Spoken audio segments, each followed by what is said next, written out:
Hello viewers, कैसे हैं आप सब। जैसा कि आप सभी जानते हैं कि हमारे जीवन में जो मंच संचालन होता है, ऑडियंस फेसिंग होता है, ये बहुत ज़रूरी होता है। और मंच संचालन करने के लिए हमें बहुत रिहर्सल की ज़रूरत होती है, बहुत ज़्यादा प्रैक्टिस की ज़रूरत होती है। और इसमें सबसे बड़ी चीज़ क्या होती है कि जो डर होता है मंच का, वो सब में होता है। हर व्यक्ति चाहता है कि मंच से हम आके अपनी प्रेजेंटेशन दें, अभिव्यक्ति करें, लेकिन हम लोग डरते बहुत हैं। मंच का डर और मृत्यु का डर कहते हैं बराबर होता है। जितना सांप के काटने से डर लगता है, उतना ही डर मंच से भी लगता है। और इसको दूर करने के लिए हमें सबसे बड़ी चीज क्या है, वो ये देखना होगा कि हम कितना रिहर्सल करते हैं। पहले हम अपने नियरेस्ट और डियरेस्ट लोगों के सामने बोलना सीखें। पहले हमारे जो आसपास हमारे जो मित्र बैठे हुए हैं, छोटी छोटी चीजें ऐसे चुटकुले सुनाना या कहानियां सुनाना, यहाँ से हम शुरुआत करें। फिर हम अपनी क्लास में बोलने का प्रयास करें, फिर धीरे धीरे हम बड़े मंच पर जाएं।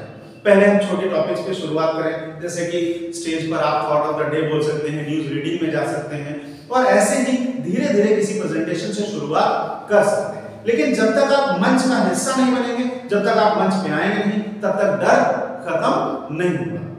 और आज हम इसी टॉपिक को लेकर के आए हैं कि कैसे हम मंच पे पहुंचे। पहले सबसे पहले जरूरी है मंच पे पहुंचना, और मन के अंदर से ये जो बीमारी हमारे अंदर है, इसको दूर करना। इस बीमारी का नाम है LKK। LKK का मतलब क्या होता है? लोग क्या कहेंगे।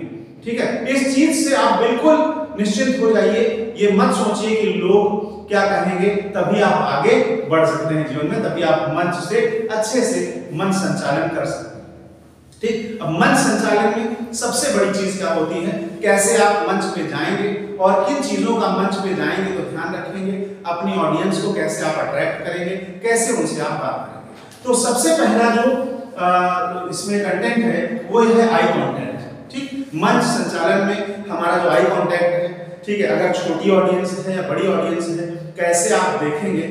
तो सबसे पहली चीज ये है कि आई कांटेक्ट आपको सबसे रख के ही बोलना है। तभी आप, जब तक आप अपना आई कांटेक्ट नहीं रखेंगे, तब तक आप अपनी ऑडियंस के साथ संपर्क स्थापित नहीं कर सकते।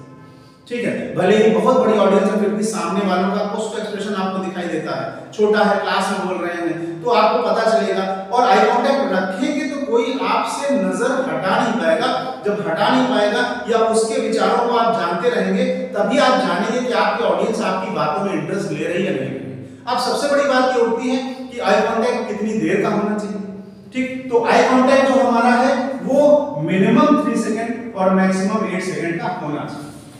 ठीक है, अगर आप इससे ज्यादा आई कांटेक्ट रखते हैं तो आपकी बात जो है, सामने वाला जो है, आपका जो दिमाग है वो सामने वाले के ऊपर जा सकता है। तो 3 से 8 सेकंड का ही आई कांटेक्ट रखें। आई कांटेक्ट प्रयास करें कि बदलते रहें, चारों तरफ देखते रहें, सबको बराबर समय दें, सबको बराबर दें। इसके बाद का जो वो है सेकंड पॉइंट है फेशियल एक्सप्रेशन।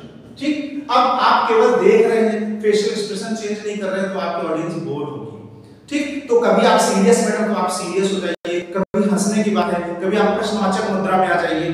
ठीक है, तो अपने फेशियल एक्सप्रेशन को चेंज करते रहिए, अपने शब्दों के हिसाब से, अपने टॉपिक के हिसाब से। ठीक है, क्या आपका कंटेंट है, अगर कंटेंट के हिसाब से अपने फेशियल एक्सप्रेशन को बदलते रहेंगे तो आपकी ऑडियंस आपकी बात में इंटरेस्ट लेगी। तो सेकंड इंटरेस्ट आप किस चीज से ले सकते हैं? अपने फेशियल एक्सप्रेशन से, और ऑडियंस का ध्यान अपनी तरफ आकर्षित कर सकते हैं। ये सबसे जरूरी होता है। इसके बाद जो तीसरा है वो है वॉइस मॉड्यूलेशन।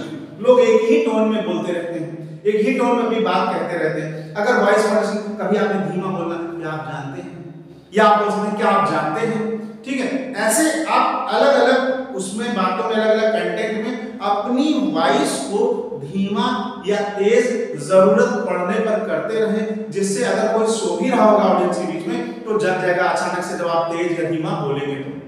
ठीक है, वो सुन रहे हैं नहीं सुन रहे हैं, जब आप धीमा बोलेंगे तो जो पीछे बैठा हुआ आदमी है थोड़ा सा आगे बढ़ने का प्रयास करेगा, अगर आप उसको आपकी बात में इंटरेस्ट आ रहा होगा। So voice modulation is so much necessary. जैसे साउंड होता है, जैसे सॉन्ग होता है, उसमें भी मॉड्यूलेशन अगर ना हो, एक ही धुन पे सारी चीजें बजने लगे तो अच्छा नहीं लगता। जैसे उसमें 7 सुर होने चाहिए, वैसे ही आपकी वॉइस में भी सुर होना चाहिए, जिससे आप मॉड्यूलेट अपनी वॉइस को करते रहें। तो आवाज में भी उतार चढ़ाव की जरूरत होती है। अब इसके बाद आपका जेस्चर पोस्चर। जेस्चर पोस्चर मतलब है कि हाथ पैर की जो भाव भंगिमा होती है जेस्चर। पोस्चर मतलब स्टैंडिंग, ठीक, कैसे आप खड़े हैं। अगर आप स्पीच दे रहे हैं तो आपको स्थिर खड़े रहना है, अगर आप मोटिवेट कर रहे हैं तो आप आगे पीछे जा सकते हैं, ठीक है। डिबेट है तो जेस्चर जो है एग्रेसिव होना चाहिए, ठीक। तो इस तरह से अपने जेस्चर और पोस्चर यानी भाव भंगिमा यानी हैंड्स के मूवमेंट या जो आपके खड़े रहने का तरीका है वो अच्छा होना चाहिए, ठीक है। मंच पे आप डायस पे या पोडियम पे बोल रहे हैं, वहां के हिसाब से हर जगह पर आपको अपना जो स्टैंडिंग मैनर है, पोस्चर है, वो अच्छा रखना हो, ठीक। इसी के साथ जेस्चर पोस्चर के साथ आपका आत्मविश्वास कॉन्फिडेंस भी बहुत मायने रखता है। तो हमेशा ऑलवेज कहते हैं कि previous planning prevents poor performance. 5P का हमेशा ध्यान रखें, कहते हैं previous planning prevents poor performance, ठीक है।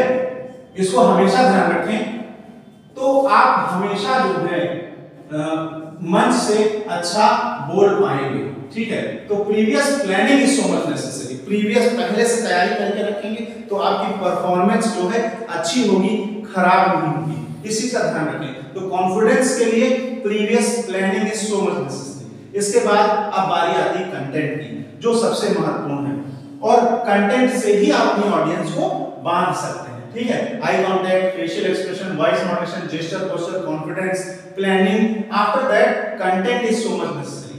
कंटेंट में हमेशा ध्यान रखें बनाते समय कि हमेशा टॉपिक पे, डायरेक्ट टॉपिक पे आप ना चले जाएं, डायरेक्ट उस पॉइंट पे। पहले उस टॉपिक को इंट्रोड्यूस करें, पहले उसके बारे में थोड़ा सा माहौल बनाएं, फिर उसके बाद आप उसके बारे में बोले। Introduce that topic in a proper manner, जिससे लोग ये जान जाएं कि आप किस टॉपिक पर, किस विषय पर अपने विचार व्यक्त करने जा रहे हैं। फिर उसकी बॉडी थोड़ा एलेबोरेटिव होती है। अब इसको आप रिटन कम्युनिकेशन में भी यूज कर सकते हैं, इंट्रोडक्शन, और स्पोकन में भी यूज कर सकते हैं प्रेजेंटेशन में। जैसे आप ऐसे वगैरह लिख रहे हैं, ठीक है, स्पीच दे रहे हैं, तो पहले फर्स्ट इंट्रोड्यूस योर टॉपिक, फिर उसकी बॉडी, उसके प्रॉस एंड कॉन्स।